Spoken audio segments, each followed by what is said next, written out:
Welcome to the Gaslighters Podcast, episode something. We are talking about Texas Tech men's basketball. Perhaps 5-ish. I'm always so bad at episode numbers, so I don't even try. But we do try to keep up with Texas Tech basketball.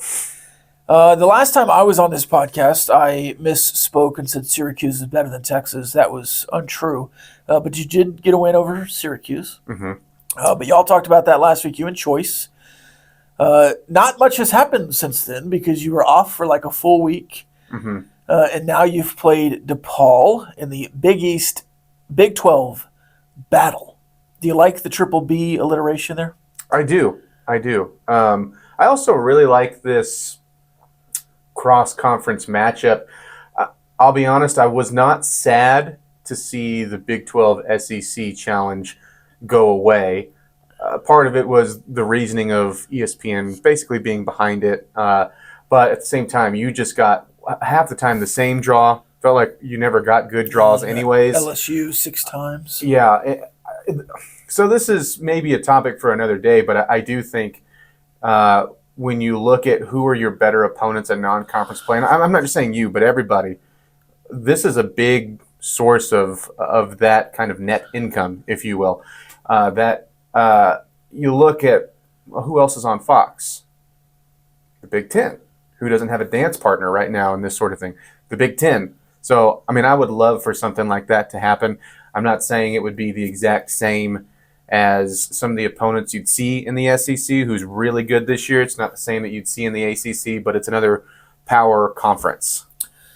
Yeah, and, I think the Big East is considered a power conference in basketball. Yeah, And I would assume, this game's on ESPN Plus last night. We don't have to deal with that again next year because TBS and TNT will start airing all the third-tier games. And who's on TBS? Shout out Mark Breaux. Shout out Mark Breaux. Oh, it was on ESPNU, I guess. It was on ESPNU, yeah. Which is basically, for some packages, worse than ESPN Plus. Yes, but Marquette, Iowa State, a 5 versus 6 matchup in the entire country was on ESPN Plus. Mm-hmm. But who's on TBS TNT? The Big East, I believe. Mm-hmm. So you might have that just continue. Yeah. Because is this the last year or is there one more year? Because it was going to end and then they extended it 2 years, but I can't remember if this is the second year they extended or if there's one more. Well, and even then, I think there's one more in there. I don't know. It feels like both conferences would still want to extend this. Maybe this is like definitively, hey, when it's over, it's over. We'll always remember it for what it was. Yeah. But I hope this is one that they see the value of having these. But the problem is, like, let's say you did this for 6 years. Say you just kept on going that way. The way the Big 12 is right now, numbers-wise, the first stint, it's the newcomers the past couple of years have been the ones who don't get a matchup. Eventually, you'll be in that rotation and be sitting at home. And maybe that's not like the worst thing in the world, because if the trade-off is, would you rather have that? Yes, I would still rather have the Big 12 Big East battle. And then you could work in the Big Ten matchup as well. Yeah, that's what I'm saying. I want both. Multiple. Yeah, give me both. All right, so DePaul last night was undefeated until they weren't. They're both now 7-1 and 7-1. Texas Tech and DePaul. The Big East Big 12 battle. Let's just cover the rest of them first. Mm-hmm. The Big East is 4-2 so far. And it was, Villanova beating Cincinnati on Tuesday night. Providence beating BYU. And Providence hammered BYU, by the way. Yes, they did. And Villanova kind of pushed around number 14 Cincinnati. And then Wednesday, UConn picking themselves up off the mat, basically, after their MTE. And they beat Baylor 76-72. Which, how about Baylor's non-conference schedule? I mean, they saw Gonzaga first, got waxed, beat Arkansas. Now a game at UConn, which they played well at UConn for the bulk of that game. Doesn't go their way, but just interesting non-conference schedule that the Bears have had. Iowa State beating Marquette 81-70. And then Creighton beating Kansas. And then Texas Tech beating DePaul. Yeah, Creighton beating Kansas. One former Red Raider, Pop Isaacs, popping off. He plays well against Kansas. Yes, he does. Yeah. Mm-hmm. The light shining brightest And that's kind of how he was at Texas Tech, too. Mm-hmm. He would disappear for large stretches and then go for 27-7 against some big opponent. You do look at what the Big 12 has done so far in non-conference play. It has not been great. No, as far Auburn beating Houston and Iowa State. Yeah, they got two biggies. And I just think throughout some of your Power Four, sorry, still in football mode, some of the power conference matchups that play a lot of weight, and really just some of the better KenPom and net ranking type matchups, quad ones, quad twos, a lot of them have gone not the way of the Big 12. And so, I don't know, I'm not here trying to make a case like maybe we overhyped the Big 12, but I think you have a lot of Big 12 teams that don't have it together right now. Like, they're not as ready as they will be. And it's going to happen by the time it gets into Big 12 play, and it's still going to be a dogfight every single night. We'll use all of those old sayings. It's a bag of knives. Iron sharpens iron. But right now, there's a lot of teams figuring themselves out in the conference, and you're one of them. The rest of the Big East, Big 12 battle, just hit me with some quick thoughts here. Xavier, TCU. Man, I think that this is a fairly even matchup. I really have enjoyed watching the way that Xavier's team has played over the past 3 or 4 years. That one's at TCU. That's not much of a home court advantage. I think Xavier. I think Xavier's going to pull out a close one there. I would pick Xavier as well. Georgetown, West Virginia. Georgetown 7-1. Another former Big 12 legend, Micah Peavy. Mm-hmm. Yeah, it's true. I think this West Virginia team might surprise us a little bit under Coach DeVries. They already have a good win. Who didn't beat UConn, but at the Maui stint. But I think they've got a stud in DeVries, Coach DeVries' son. And I think that he's put a sneaky, talented roster together, not like win the Big 12, but maybe slip into the tournament. I like them in this game. It seems like a lot of the Big East is like 7-1, 6-2. St. John's will play Kansas State on Saturday. I have no idea what to think of this Kansas State team. I would pick St. John's just because I do not trust the Wildcats right now. Same Houston Butler. Houston there for me. Houston 4-3. I know. But they're tough schedule. Yes. I don't think that if you read in, and this is what I'm talking about, trying to figure things out. If you read into their record right now, going like, well, maybe Houston isn't going to be that good. No, they're still going to compete for a Big 12 title and probably finish top 5 at worst. Yeah, that's like floor. Yeah. Oklahoma State, Seton Hall. Seton Hall. I think I'll take Oklahoma State there. Okay. And then that should be the final Big East, Big 12. Battle game. I would assume the Big East has the edge here. They've started 4-2. Mm-hmm. I think they'll finish about the same. What, you need 6 to win? Yeah. Vanderbilt, TCU, Texas Tech, Texas A&M, and 2 women's games will all be in action this Sunday. But first, let's dig into this DePaul game a bit. Mm-hmm. Yeah, so DePaul, the instant turnaround has really been incredible. New coach, new faces all over the court for that Blue Demon program. They won 3 games last year, and they're coming in right on a 7-0 or with a 7-0 record.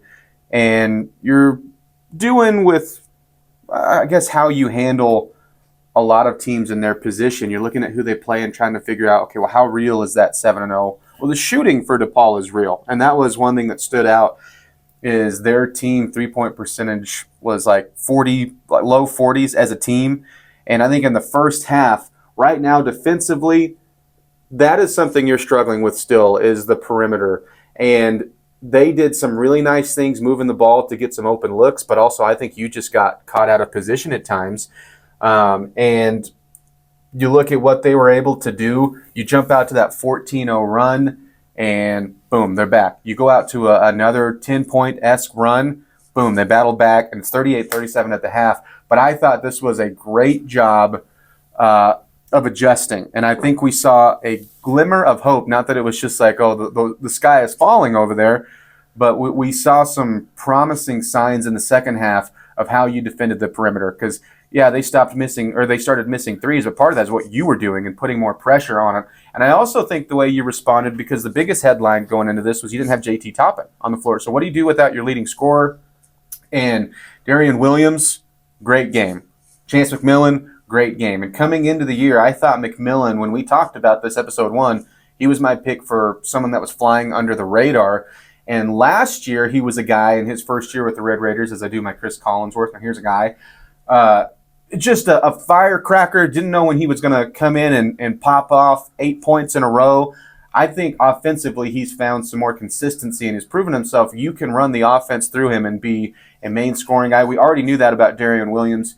You needed it from both guys last night, and you had a 22-point outing from McMillan and then a 20-point outing from Williams. And then also I thought that was Federico's best game. Yes, and he had the opportunity to start. Mm-hmm. But you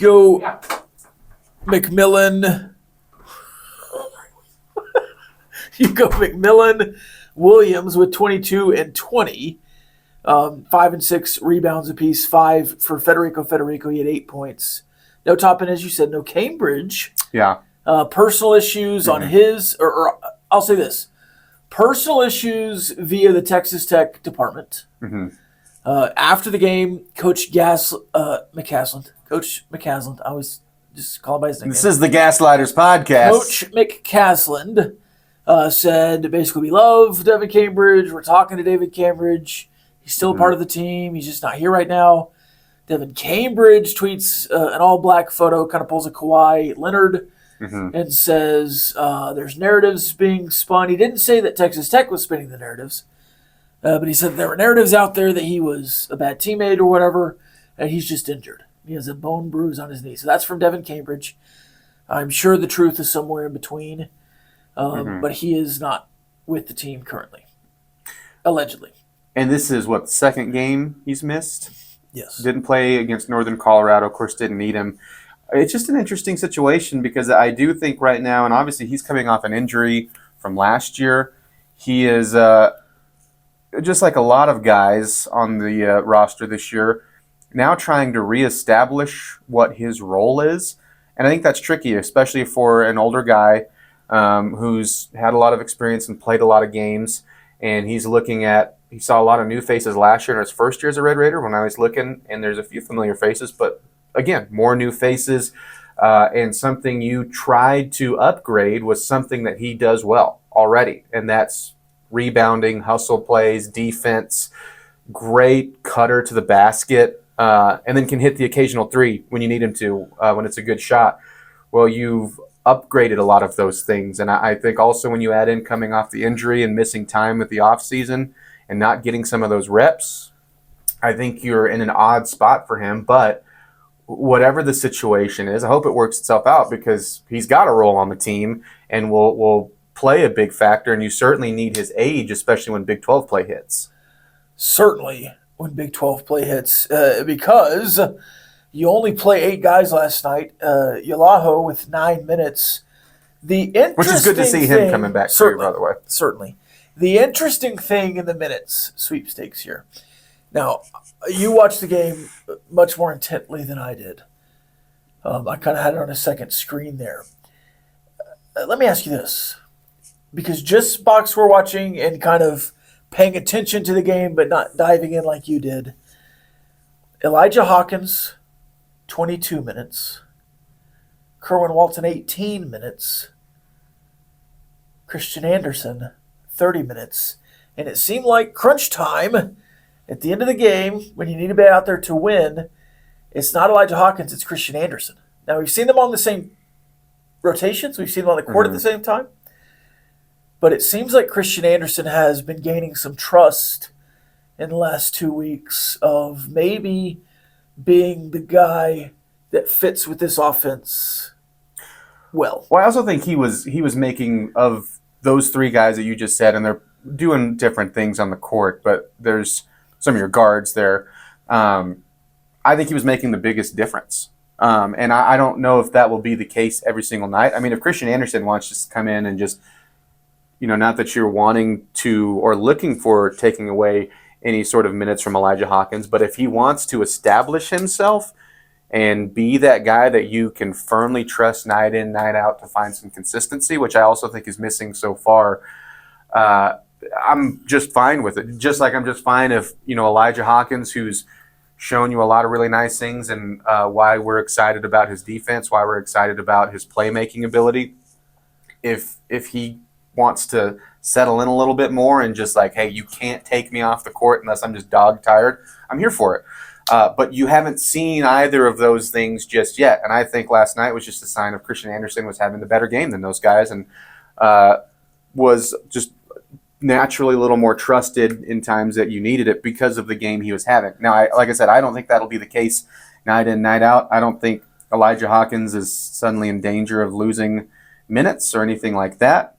And I certainly don't hope that's the case, because he has such a high ceiling, and you brought him in to be like, hey, we haven't had a natural point guard that can really have some fluid offense and be the cog to that in a while, and you can be that, and has been that for a few games. I just think last night Christian Anderson was hard to take off the floor because he was adding so much, and it was a dicey game. You had to. Basketball is a game of runs, but last night in the first half was an extreme example, and then you found some separation again starting off in the second half, and they still cut it back to 9. I think was the closest it got, but it looked like, okay, here we go again, and so you were wanting everybody that was your best available player that night on the court. I think that was Anderson. Now, Hawkins did not score enough generally in a game. You want him to score more than 2 points, but 4 steals, 5 assists, 5 rebounds, that dog will hunt. Yeah. That dog will hunt. Uh-huh. I also think there was a lot of extra pressure, and this can go back to that St. Joseph's loss. It's not like it killed your season or anything, but you start looking around at your non-conference, and obviously you have your best available game through the non-conference coming up here on Sunday, but DePaul has slipped into one of those 4 important games, and you couldn't drop it. And also DePaul played a really good first half. Absolutely. Final thoughts on DePaul, Texas Tech?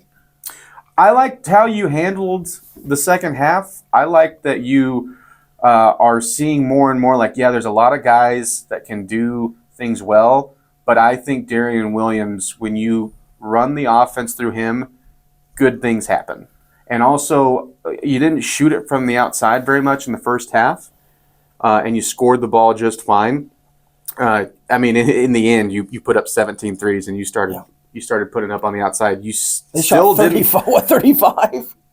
Well, you shot 17. And I'm just, like, for you, what you did, like, you didn't force it up with JT topping out, and that was what I was afraid of, is it was going to look a lot like the St. Joseph's game did. That was my fear.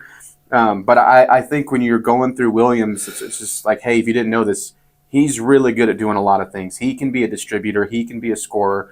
And I think that was also a big part of the second half push.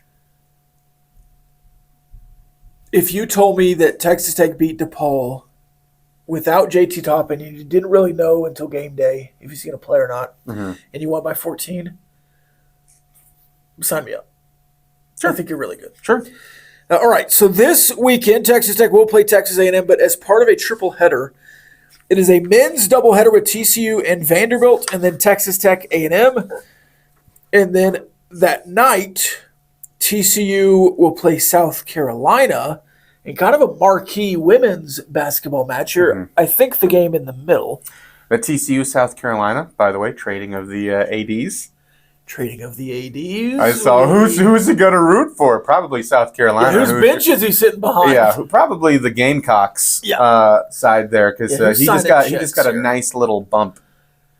Yeah, but let's focus on Texas. I think it's a great scenario for basketball. I like the combo of men's and women's games. I think there will be a lot of TCU fans there, obviously. Texas Tech fans as well. I don't know if the Aggies travel anymore. We'll have to ask Jacob number 2. But just as far as the Aggies go, I think they're a decent basketball team. I don't know if just expectation and reality of what the Aggies are every year with their coach What's the buzz? Mm-hmm. on them? I think they have a good record. I think they've played some teams, but I don't know what exactly they are, but I think it'll be a good game, and I think it'll be a quad one game at the end of the year. Well, I mean, they're still ranked right now, 7-2. You look at those 2 losses, and at the start of the year, you go to UCF, and they drop a game 64-61, and we're all just kind of like, oh man, yeah, they could have 3-4 losses by the time they get here. And then you go to the NIL tournament that they play in, they lose by 10 points to Oregon, 80-70. But how do they bounce back? Well, they get a top 25 win over Creighton, who just toppled Kansas last night. They get a win over a solid Rutgers team. It was 81-77. And then they really take it to Wake Forest, which it's not like the Wake Forest of old. That Demon Deacons program has been trying to find some footing, but still riding in on a 3-game winning streak. And what we do know about them right now is they're not shooting the 3-ball that well. 29.1% as a team. Their highest is, guess who? Wade Taylor. He's shooting it just over 36%. But that's not what they do. This team is big. They're athletic. They're old, 10 juniors, seniors, and graduate seniors on this roster, and they all get time, and they all play. And they are going to attack the basket. They are athletic, but this starts and stops with Wade Taylor IV. He is their best player. Last year was incoming like preseason SEC Player of the Year. I'm sure he was in that conversation again this year, although the SEC is loaded with talent, and that's going to be a little bit overlooked, but he is a legit guard that's going to have a chance at the league. If you can find a way to shut him down or limit him, that's going to go a long ways. But I look at, man, if you don't have Toppin, you're going to have to play tough down low. I mean, you're going to have to do that anyways, but you're going to have someone set the tone for you in this matchup. I want to go back to the three-point shooting because that's something I did notice. They have a kid, Wilcher, C.J. Wilcher, who's played 96 minutes this year. And the leading minute getter is, again, Wade Taylor with 273. So he's not a guy that plays a bunch. He has 32 shots attempted. Guess how many threes he shot? If it's Wilcher off the bench, I'm going to guess maybe 3-point specialist there. All 32. Yeah. He has 30. He is basically Kerwin Walton. Now, Kerwin Walton has shot some twos, but this Wilcher guy has attempted 32, made 11. But he's the only other guy who's made double digits in threes this year. It's a young season. I understand that. But Wade Taylor has 26 three-point makes.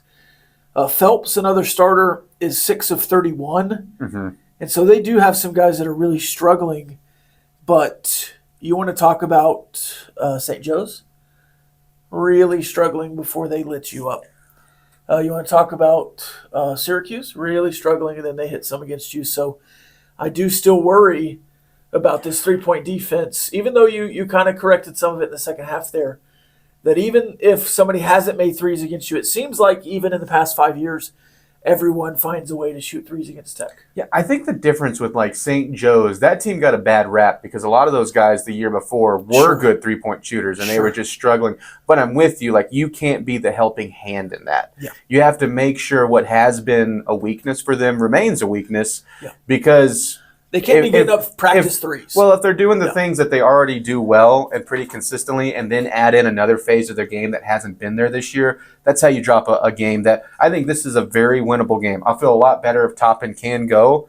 But I also think that it's neck and neck, and this is a great test to see what you've learned so far through the non-conference and how close you are to being ready for Big 12 opponents. It's a great test for that. Great test, and really it's your only test beyond a couple of games you've already played. You don't really have another one before New Year's Eve. Yeah.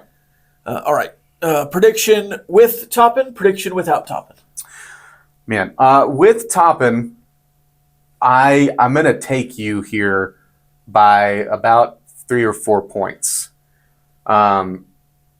And I think you'll have a very motivated Toppin too. Not that he hasn't been motivated all year long, but then you add in, I think you got McMillan rolling right now, and then Darian Williams tends to just play lights out in big games.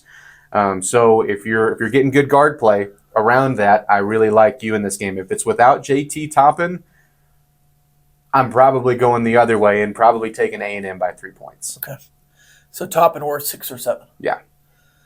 I'll take Texas Tech regardless. All right, that's all I have. Do you have any final thoughts on the Texas A&M Fighting Aggies or any other basketball-related content here for the Gaslighters Podcast, part of Double T Sports Network? Just echoing, I like it almost feels like an MTE type of feel in Dickies Arena. Like not everyone has everything to do with each other, but sign me up for more days like that. Yeah, I'm in. And if you're going, shout out to you. I think that'll be a really fun atmosphere. And stick around for that TCU Haley Van Lith versus South Carolina game because I do think that'll be pretty exciting. Yeah. I don't think TCU Vanderbilt's anything to sneeze at, I guess, but the two marquee matchups here are A&M Red Raiders and that nightcap with the ladies. Agreed. Yeah. All right. That's another episode of the Gaslighters Podcast, part of the Double T Sports Network podcast alignment. Family. Umbrella. I'm sorry I said family. Ohana you didn't. means family. Oh, family means no one gets left behind. You can also listen to the Lady Raider Report with Chuck and Jamie. They will take you through the Lady Raiders season as we move through it. And then when baseball starts again, there's going to be a talking baseball podcast with Jamie and Gus or Choice. We'll see what happens there. Maybe a little bit of both. I believe that they are naming that podcast actually Diamonds Are Forever. Diamonds Are Forever. You can also listen to the Rob Breaux Show as part of the Raymar family. I'll have an episode with the director of bowl season, which sounds like a huge deal because it is. That's all coming out on DoubleTSportsNetwork.com and the YouTube channel. If you're watching on YouTube, hit that like button, smash that subscribe button, youtube.com/DoubleTSportsNetwork. Hit and subscribe. There's so much good content on here. And then you can, if it's in the middle of the day, you can flip over and watch the shows live as well. Just do it. Just do it. Why not? It's free. Come on. It's free, man. Don't be an idiot. It's free. Subscribe. See you next time.